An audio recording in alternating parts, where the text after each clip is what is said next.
Hi అండి. అందరూ ఎలా ఉన్నారు? నేనైతే చాలా బాగున్నాను. మీరందరూ కూడా బాగుండాలని మనస్ఫూర్తిగా కోరుకుంటున్నాను. మరో మంచి రొటీన్ వ్లాగ్‌తో మీ ముందుకైతే వచ్చేసానండి. ఇదైతే సండే రోజు వ్లాగ్ అండి. సండే రోజు నేను స్పెషల్ అయితే బగారా రైస్ ప్రిపేర్ చేశాను. అందులోకి గ్రేవీ అయితే ప్రిపేర్ చేశానండి. గ్రేవీ నేను ఏ విధంగా ప్రిపేర్ చేస్తానో మీతో షేర్ చేసుకుంటాను. మసాలా గ్రేవీ అండి. టేస్ట్ అయితే చాలా బాగుంటుంది. బగారన్నం కూడా నేను ఏ విధంగా చేస్తానో చూపిస్తాను. అలానే చింతకాయ చట్నీ కూడా ప్రిపేర్ చేశానండి. సండే రోజైతే మొత్తం నాన్ వెజ్ ఏం లేకుండా వెజ్‌లోనే 4 రకాల ఐటమ్స్ అయితే చేసుకున్నాము. వెజ్ బిర్యానీ వెజ్ బిర్యానీ వచ్చు, బగారన్నం అనొచ్చండి. బగారన్నం అయితే రెడీ చేశాను. అలానే గ్రేవీ చేశాను. చింతకాయ చట్నీ అయితే ప్రిపేర్ చేశానండి. నాకు చింతకాయ చట్నీ అంటే చాలా ఇష్టం. కానీ నిజం అండి, ఈ బగారన్నం భలే ఉంది. చాలా టేస్టీగా ఉంది. ఆదివారం కదా, ఈరోజు పిల్లలకి హాలిడేనే కానీ కొంచెం లేట్గా అయితే లేసామండి. ఈరోజు టిఫిన్లోకి అయితే ఇడ్లీ పిండి కానీ దోశ పిండి కానీ ఏం లేవు. సరేలే అని సేమియా ఉప్మా అయితే ప్రిపేర్ చేశానండి. సేమియా ఉప్మా రేర్గా ప్రిపేర్ చేస్తూ ఉంటాను. నేను ముందైతే కొద్దిగా ప్యాన్ పెట్టుకొని కొద్దిగా ఆయిల్ వేసుకొని ఎండుమిరపకాయలు, జీలకర్ర, ఆవాలు, కరివేపాకు, అలానే తాలింపు గింజలు వేసుకున్నాను. కరివేపాకు వేయలేదు ఇక్కడ. తగినన్ని వాటర్ వేసుకున్నానండి. సేమియా ఉప్మా కోసం అయితే నేను రోస్టెడ్ సేమియానే తీసుకున్నాను. ఒక గ్లాస్కి గ్లాసున్నర వాటర్ పోసి సేమియా ఉప్మా అయితే ప్రిపేర్ చేశానండి. నాకైతే సేమియా ఉప్మా అంటే పెద్దగా ఇష్టం ఉండదు, కానీ తింటాను. సేమియా ఉప్మాలో మేమైతే పంచదార వేసుకొని తిన్నాము. సేమియా ఉప్మా అంటే మీలో ఎంతమందికి ఇష్టమో కామెంట్ చేయండి. ఆదివారం రోజునైతే సేమియా ఉప్మా చేశాను. మా పిల్లలైతే అసలు సేమియా ఉప్మా తినరండి. మా పిల్లల కోసం అయితే బయట నుంచి దోశ తీసుకొచ్చాము. పిల్లలిద్దరూ దోశ అయితే తిన్నారు. మేమైతే సేమియా ఉప్మా తిన్నామండి. సేమియా ఉప్మా ఎక్కువైతే తినలేం కదా, ఒక గ్లాస్ అయితే చేశానండి. ముగ్గురికి గ్లాస్ అయితే కరెక్ట్గా సరిపోతుంది. టేస్ట్ కూడా చాలా బాగా వచ్చిందండి. పచ్చిమిరపకాయలు వేయలేదు నేను. పచ్చిమిరపకాయలు వేసుకుంటే ఇంకా బాగుంటుంది. కావాలంటే కొద్దిగా నెయ్యి కూడా వేసుకోండి. టేస్ట్ అయితే చాలా బాగుంటుంది. సేమియా ఉప్మా ప్రిపేర్ చేసిన తర్వాత ఇంకొక సైడ్ అయితే పప్పు అయితే పొయ్యి మీద పెట్టేశానండి. ఈరోజు నేను పప్పు, టమాటా, చింతకాయ చట్నీ, బగారన్నం, అలానే గ్రేవీ కూడా ప్రిపేర్ చేశాను. సేమియా ఉప్మా రెడీ అయ్యే లోపల పప్పు కూడా రెడీ అయిపోయిందండి. ఇక్కడ ప్రెజర్ మొత్తం పోతుంది. కుక్కర్ వాడేటప్పుడు చాలా జాగ్రత్తగా ఉండాలండి. ప్రెజర్ మొత్తం పోయిన తర్వాతే ఓపెన్ చేసుకోవాలి. ఇక్కడ అందరూ లేచారు. అందరైతే ఫ్రెష్ అప్ అవుతున్నారండి. ఈ లోపల నేనైతే పక్క దుప్పట్లన్నీ నీట్గా మడత పెట్టేసి ఇల్లు మొత్తం నీట్గా క్లీన్ చేసుకున్నానండి. పిల్లలు ఇంట్లో ఉంటే బొమ్మలన్నీ తీస్తూ ఉంటారు కదా, ఎక్కడ చూసినా బొమ్మలే ఉన్నాయండి. అవన్నీ సర్దటమే సరిపోతుంది. ఇక్కడ బెడ్షీట్స్ అన్నీ మడత పెడుతూ ఉన్నాను. తర్వాత అయితే ఇక బొమ్మలు సర్దేసి ఇల్లు కూడా ఊడవాలి. ఇల్లు మొత్తం ఊడ్చేసిన తర్వాత నేనైతే ఇంకా బట్టలు వాష్ చేయలేదండి. వాతావరణం అయితే చల్లగా ఉంది. లైట్గా వర్షం పడేలా ఉంది. బట్టలు చూడండి చాలా ఉన్నాయి. అవన్నీ నానబెట్టేస్తున్నాను. నేను బట్టలు అయితే ఒక అర్ధగంట నానబెట్టేసి వెంటనే వాష్ చేస్తూ ఉంటాను. వాష్ చేసి బట్టలు అన్నీ ఆరేసి రావాలండి. ఇంకా బట్టలు వాష్ చేయలేదు. వాతావరణం చూడండి ఎంత కూల్గా ఉందో. బట్టలు ఉతకడం అంటే ఒక పెద్ద పని అండి. ఇవి నానబెట్టాలి, ఉతకాలి, జాడియాలి, మళ్ళీ ఆరేసి రావాలి. మళ్ళీ ఎండిన తర్వాత మడత పెట్టుకొని జాగ్రత్తగా పెట్టుకోవాలి. అప్పుడు దాకా ఇక బట్టల కోసం చూసుకుంటూ ఉండాలి కదా. తర్వాత అయితే బట్టల పని అయితే అయిపోయిందండి. తర్వాత అయితే వంట చేస్తూ ఉన్నాను. ముందైతే చింతకాయ చట్నీ కోసం అయితే ఎండుమిరపకాయలను వేయించుతున్నాను. ఈ చింతకాయ చట్నీ మొన్న పచ్చి చింతకాయలతో రోట్లో దంచాను కదా, ఆ చింతకాయ చట్నీ అండి. మొన్న ఒకసారి అయితే పచ్చిమిరపకాయలతో ట్రై చేశానండి. ఈసారి అయితే ఎండుమిరపకాయలతో ట్రై చేశాను. టేస్ట్ అయితే చాలా బాగుంది. ఈరోజు పప్పు టమాటా కూడా చాలా టేస్టీగా ఉందండి. పప్పు టమాటా రెడీ అయిపోయింది. తాలింపు కూడా పెట్టేసి పక్కన పెట్టేశానండి. ఇంకో పక్కన అయితే సేమియా ఉప్మా తినేసాము టిఫిను. టీ అయితే పెట్టేస్తూ ఉన్నాను. టీ పెట్టుకుంటూనే వంట పని కూడా చేసుకుంటూ ఉన్నానండి. వంట ఎక్కువగా ఉంది కదా పని. ఎండుమిరపకాయలు అయితే వేయించుకుంటున్నాను. దీంట్లోనే తాలింపు గింజలు, కరివేపాకు వేసుకోవాలి. వెల్లుల్లిపాయలు కూడా ఉంటే వేసుకోండి, చాలా బాగుంటుంది. ఎండుమిరపకాయలు వేయించిన తర్వాత కొద్దిగా పచ్చి చింతపండు కూడా, చింతకాయ పచ్చడి ఉంది కదా, ఆ పచ్చడిని కూడా వేసి ఒక 2 నిమిషాల పాటు ఫ్రై చేసి మిక్సీ పట్టుకోవడమే. ఈ చింతకాయ చట్నీ కొంచెం దోరకాయలు కదండి, అంత టేస్టీగా లేదు. కానీ మామూలుగా కొంచెం ముదిరిన తర్వాత మామూలుగా సంవత్సరం అంతా నిల్వ ఉండే చింతకాయ చట్నీ పెట్టుకుంటారు కదా, అదైతే చాలా టేస్టీగా ఉంటుంది.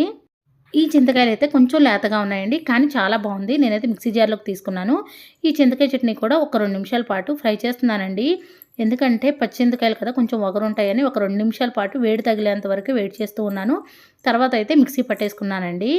టేస్ట్ అయితే నాకైతే చాలా బాగా నచ్చింది.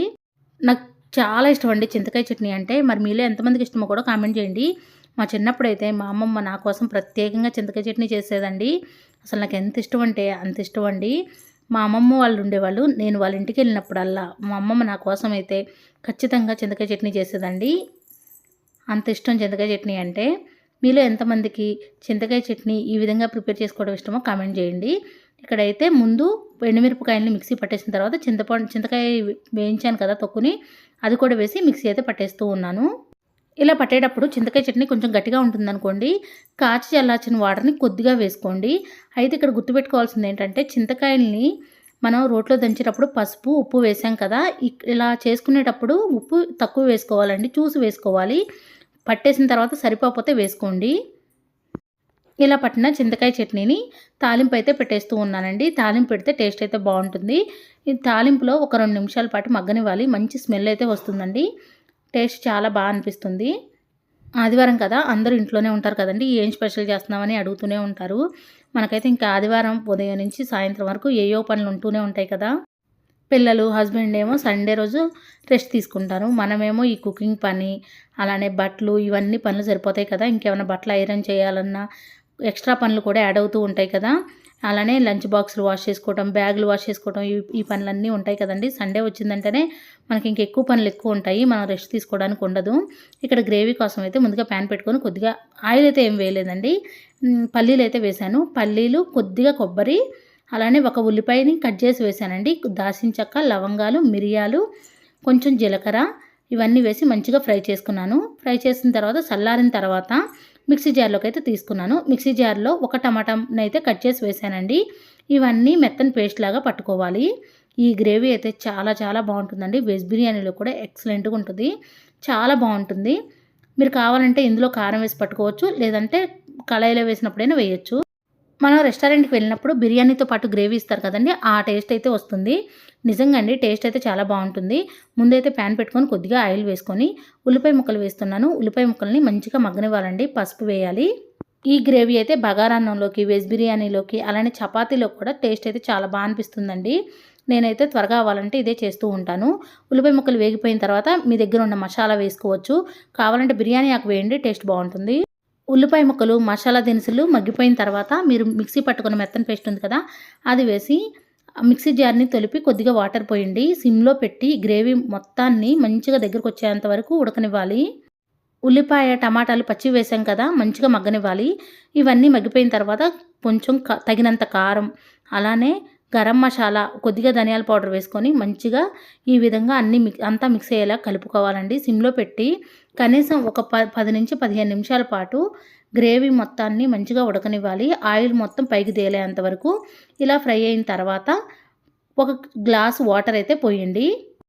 కొంచెం కొత్తిమీర, పుదీనా కానీ ఉంటే వేసుకోండి. నాకైతే ఆ ఫ్లేవర్లు నచ్చవు, అందుకే నేను వేయలేదు.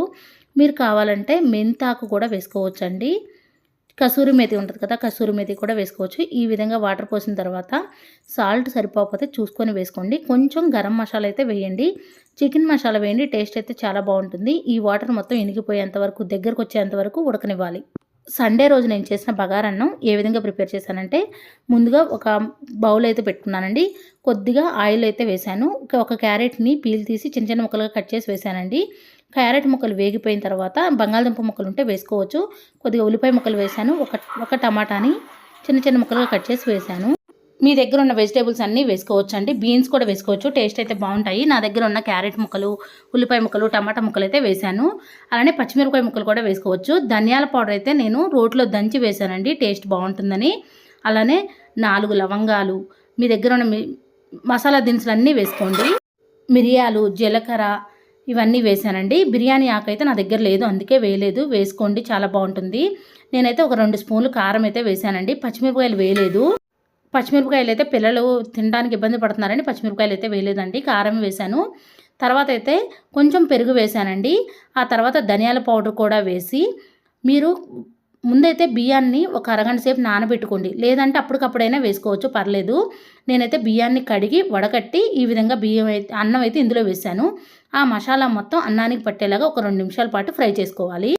అప్పటికప్పుడు బియ్యం వేసారనుకోండి, కొంచెం వేస్తారు, ఎక్కువ పట్టిద్ది. ఒక అర్ధగంట నానబెట్టుకుంటే పొడి పొడిగా విడివిడిగా వచ్చిద్ది. నేనైతే ఒక 15 నిమిషాల పాటు రైస్ అయితే నానబెట్టుకున్నానండి. తర్వాత అయితే ఒక గ్లాస్ ఇది నార్మల్ రైసే తీసుకున్నాను. ఒక గ్లాస్కి 2 గ్లాసుల వాటర్ అయితే పోసానండి. ఈ విధంగా వాటర్ మొత్తం బియ్యంలో కలిసేలాగా మొత్తం అంతా కలుపుకున్నాను. గ్రేవీ అయితే రెడీ అయిపోతూ ఉందండి. నిజమండి, ఒకసారి ఈ విధంగా ట్రై చేయండి. నార్మల్ రైస్తోనే కదా, అందరూ చాలా ఇష్టంగా తింటారు. నెయ్యి ఎక్కువగా వాడట్లేదు కాబట్టి ఎవరు తిన్నా ప్రాబ్లం లేదండి. మీరు కావాలంటే పచ్చిమిర్చి అయినా వేసుకోవచ్చు, కారం అయినా వేసుకోవచ్చు. నేను ఈ విధంగా ఒకసారి కలిపి మూత అయితే పెట్టేస్తూ ఉన్నానండి. హైలో పెట్టాను, ఉడికేటప్పుడు సిమ్లో పెట్టుకుంటాను. లాస్ట్లో అయితే ఒక స్పూన్ నెయ్యి వేసుకోండి. ఇక్కడ నేను వంట చేసుకుంటూనే నా పనులన్నీ అయిపోయాయండి. ఇంకా అంట్లన్నీ క్లీన్ చేద్దామని క్లీన్ అయితే చేసుకుంటున్నాను. ఈ విధంగా ఉడుకుతున్న స్టేజ్లో స్టవ్ని అయితే సిమ్లో పెడుతూ ఉన్నానండి. లాస్ట్లో మాత్రం నెయ్యి 1 స్పూన్ కానీ 2 స్పూన్లు కానీ వేసుకోండి. టేస్ట్ చాలా బాగుంటుంది. మీ దగ్గర బిర్యానీ దినుసులు అన్నీ ఉంటే వేసుకోండి. నా దగ్గర లేకపోవడం వల్ల నేను ఓన్లీ లవంగాలు, మిరియాలు వేశాను. మిరియాలు ఘాటు ఎక్కువగా ఉంటాయి కాబట్టి 1, 2 వేసుకోండి. ఎవరైనా మన ఇంటికి చుట్టాలు వచ్చినప్పుడు 10 నిమిషాల్లో ఇది రెడీ చేయొచ్చండి. నిజమండి, ఈ వంట చేయడానికి నాకు ఖచ్చితంగా పావు గంట పట్టింది అంతే అండి. ఎక్కువ టైం కూడా తీసుకోలేదు. గ్రేవీ కూడా అంతే, పావు గంటలోనే రెడీ అయిపోయింది. 2 ఒకేసారి చేసేయచ్చు. నేనైతే నార్మల్ రైస్తోనే చేశానండి. మీరు కావాలంటే నార్మల్ రైస్తో చేసుకోవచ్చు, లేదా బిర్యానీ రైస్తో అయినా చేసుకోవచ్చు అండి. బిర్యానీ రైస్తో కూడా చాలా బాగుంటుంది. ఒక గ్లాస్కి గ్లాసున్నర వాటరే పోయాలి. నార్మల్ రైస్ అనుకోండి, ఒక గ్లాస్కి 2 గ్లాసుల వాటర్ అయితే పోయండి. ఈరోజు నేను సండే స్పెషల్గా లంచ్లోకి అయితే చింతకాయ చట్నీ, టమాటా పప్పు, నార్మల్ రైస్, బగారన్నం, అలానే గ్రేవీ అయితే ప్రిపేర్ చేశాను. నాకైతే బగారన్నం అయితే చాలా బాగా నచ్చిందండి. మా వాళ్ళు ఎక్కువగా బగారన్నమే తిన్నారు. తర్వాత అయితే పప్పుతో తిన్నారండి. పప్పు కూడా చాలా బాగా వచ్చింది. మరి సండే స్పెషల్గా మీరేం వండుకున్నారు? నాన్ వెజ్ వండుకున్నారా? వెజ్ వండుకున్నారా? వెజ్ వండుకున్నా, నాన్ వెజ్ వండుకున్నా, అసలు ఏం వండుకున్నారో కామెంట్ చేయండి. నాకైతే చాలా బాగా అనిపించిందండి. అందరికీ నచ్చింది. బగారన్నం అయితే కొంచెం కూడా మిగలేదండి. అందరూ కూడా చాలా చక్కగా హ్యాపీగా తినేశారు. నేను వంటల్లో అన్నీ ఉండాలని ఏమి ఉండవండి. నా దగ్గరకు అవైలబుల్గా ఉన్న వాటితోనే నేను అన్నీ చేస్తూ ఉంటాను. మీరు కావాలంటే కొత్తిమీర వేసుకోవచ్చు, పుదీనా వేసుకోవచ్చు. ఆ రోజు వెజిటేబుల్స్ అన్నీ అయిపోయాయండి. ఉన్న వాటితో ఈ విధంగా ప్రిపేర్ చేశాను. వంట అయిపోయిన తర్వాత అంట్లన్నీ కూడా క్లీన్ చేసుకున్నానండి. తర్వాత అందరం కలిసి తిందామని హాల్లో అయితే పెట్టేశాను. చూడండి, వంట అయిపోయేసరికి వంటగది మొత్తం నానా రచ్చ అయిపోయింది. అందరం అయితే తినేసాము. అన్నీ హాల్లో తీసుకెళ్ళాను. అందరం తినేసాము. తినేసిన తర్వాత అంట్లన్నీ సర్దేశానండి. సర్దేసిన తర్వాత కొన్ని మెతుకులు పట్టాయి. చికచికాకు అయిపోయిందండి. ఇల్లు మొత్తం కూడా నీట్గా క్లీన్ చేస్తూ ఉన్నాను. మా బాబు అయితే మా వారు క్రికెట్కి వెళ్ళారండి. మా బాబుని కూడా తీసుకొని వెళ్ళారు. ఇంకా మళ్ళీ స్నానం చేయడానికని బట్టలన్నీ ఇప్పేశాడండి. బట్టలన్నీ ఒక బకెట్లో వేస్తూ ఉన్నాను. ఈ పిల్లలు అంతే అండి, ఇడిసిన బట్టలు ఎక్కడ ఇడిస్తే అక్కడే వదిలేస్తూ ఉంటారు. అన్నం చూడండి మొత్తం కింద పోగొట్టారు. అన్నం తొక్కకూడదు కదా. అన్నం ఎప్పుడైనా సరే, అన్నం పరబ్రహ్మ స్వరూపం అండి. అన్నాన్ని ఎప్పుడు తొక్కకూడదు. అన్నాన్ని చీపురుతో కూడా ఓడవకూడదండి. నేనైతే చేతితో తీసేసాను. తర్వాత మొత్తం ఇల్లంతా క్లీన్ చేసుకున్నానండి. ఇక్కడ మీకు ఏం చూపిస్తున్నానంటే, ఇది ఇంకొక రోజు చేసిన వీడియో అండి. ఆనియన్ రైస్ అయితే ప్రిపేర్ చేశాను. ఈ చాపర్ అయితే భలే యూజ్ అయిందండి. ఉల్లిపాయ ముక్కలు చూడండి ఎంత సన్నగా వచ్చాయో. నేను కట్ చేయాలంటే అంత సన్నగా అయితే రావండి. ఆ ఉల్లిపాయ ముక్కలు కట్ చేయడానికి, సన్నగా కట్ చేయాలంటే చాలా ఓపిక ఉండాలి. మన ఛానల్లో అయితే పూజ వీడియోస్ కూడా పెడుతూ ఉన్నాను కదండి. ప్రతి ఒక్కరూ కూడా పూజ వీడియోస్ చూడండి. అలానే రొటీన్ బ్లాగ్స్ కూడా చూడండి. ఏవి బాగున్నాయో, ఏ వీడియో నచ్చిందో ఒకసారి కామెంట్ చేయండి ఆ వీడియో కింద. నా వీడియో ప్లీజ్ మొత్తం చూడండి. మనకైతే మార్గశిర మాసం ప్రారంభమైంది కదండి. మనం స్వామి అమ్మవార్లు ఇద్దరికి కూడా పూజ చేసుకోవాలి. మన ఛానల్లో ఆల్రెడీ అప్లోడ్ చేశానండి. స్వామి అమ్మవార్ల పూజ ఏ విధంగా చేయాలి అనేది. అలానే ద్వార పూజ కూడా అప్లోడ్ చేస్తాను. నా ఈ వీడియో మీకు నచ్చిందనే అనుకుంటున్నాను. నచ్చితే ప్లీజ్ లైక్ చేయండి, షేర్ చేయండి, కామెంట్ చేయండి ఫ్రెండ్స్. నన్ను కూడా మీ ఇంట్లో ఒక అక్కగా, ఒక చెల్లిగా, లేదా మీ ఇంట్లో ఒక మనిషిగా భావించి ప్లీజ్ అండి అందరూ సపోర్ట్ చేయండి. అందరూ చాలా బాగా సపోర్ట్ చేస్తున్నారు. ఇంకా సపోర్ట్ చేయండి. నా లాంగ్ వీడియోస్ కూడా అందరూ చూడాలని మనస్ఫూర్తిగా కోరుకుంటున్నాను. మీ అందరికీ కూడా మార్గశిర మాసం శుభాకాంక్షలు అండి. స్వామి అమ్మవార్ల అనుగ్రహం మీ పైన ఉండాలి, మా పైన ఉండాలి. అందరూ బాగుండాలి, అందులో మేము ఉండాలని కోరుకుంటున్నాను. ఈరోజైతే ఈ వీడియో నచ్చిందా లేదా? నచ్చితే చిన్న లైక్ అయితే ఇవ్వండి ప్లీజ్ అండి. ఒక చిన్న కామెంట్ అయితే చేయండి. నా వీడియో చూసినందుకు మీకు ధన్యవాదాలు. Thank you for watching. Bye అండి.